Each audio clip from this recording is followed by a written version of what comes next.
गर्मी का मौसम था और चांदपुर गांव में रात की ठंडी हवा मिट्टी सोंधी खुशबू बिखेर रही थी। मगर आज की शाम कुछ अलग थी।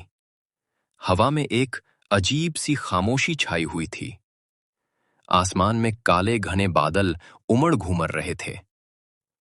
मानव वो किसी अनहानि का संकेत दे रहे हों। गांव के लोग आनंद भानंद में अपने घरों की ओर लौट रहे थे, जैसे उन्हें किसी अनदेखी खतरे का आभास हो गया हो। तारा अपने छोटे से घर के आंगन में बैठी आसमान की ओर देख रही थी। उसके चेहरे पर डर की कोई शिखर नहीं थी। उसका पति सूरज अभी तक घर नहीं लौटा था। वो लकड़ियां बेचने शहर का बाजार गया था और ऐसी तूफानी मौसम में उसकी वापसी मुश्किल हो सकती थी। तारा ने घर के दरवाजे कसकर बंद किए और बेचैनी से बैठ गई। जैसे ही उसने दरवाजा बंद किया, बिजली जोर से कड़की और मूसलाधार बारिश शुरू हो गई। हवा इतनी तेज थी कि लग रहा था जैसे घर की छत उड़ जाएगी। बारिश की बूंदें खिड़कियों पे ऐसे गिर रही थी जैसे कोई बाहर से पत्थर फेंक रहा हो। छोटी सी चंदा बारिश की आवाज से सहमी हुई थी। माँ, पापा कब आएंगे? वो जल्दी आ जाएंगे, मेरी प्यारी बेटी। लेकिन तारा के दिल में एक अजीब सी डर पैदा हो गया। उसको याद आया कि गांव के बुजुर्ग कहा करते थे कि ऐसी तूफानी रातें प्रेत घाटी की भटकती आत्मा की वजह से होती है।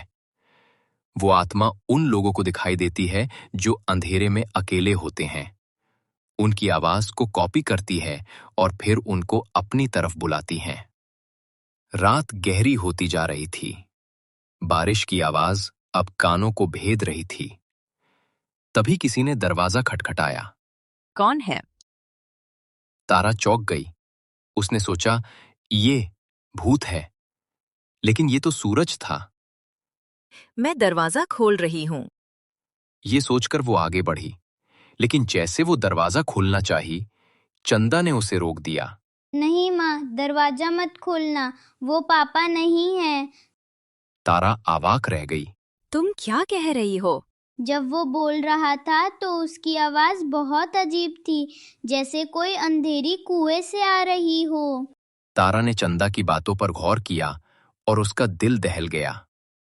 उसे याद आया कि गांव के लोग कहा करते थे कि उस भटकती हुई आत्मा की आवाज में एक अजीब सी गूंज होती है, जो किसी भी व्यक्ति के आवाज का नकल करने के बाद भी बनी रहती है। तारा दरवाजे से दूर हट गई और अपने बेटी के साथ एक कोने में दुबक कर बैठ गई। बाहर से फिर आवाज आई, तारा, क्या हुआ? दरवाजा खोलो, मुझे ठंड लग रही है। इस बार आवाज थोड़ी तेज थी। तारा ने सोचा चुप रहना ही बेहतर है। वो जानती थी अगर उसने दरवाजा खोला तो वो कभी जीवित नहीं बच पाएंगे।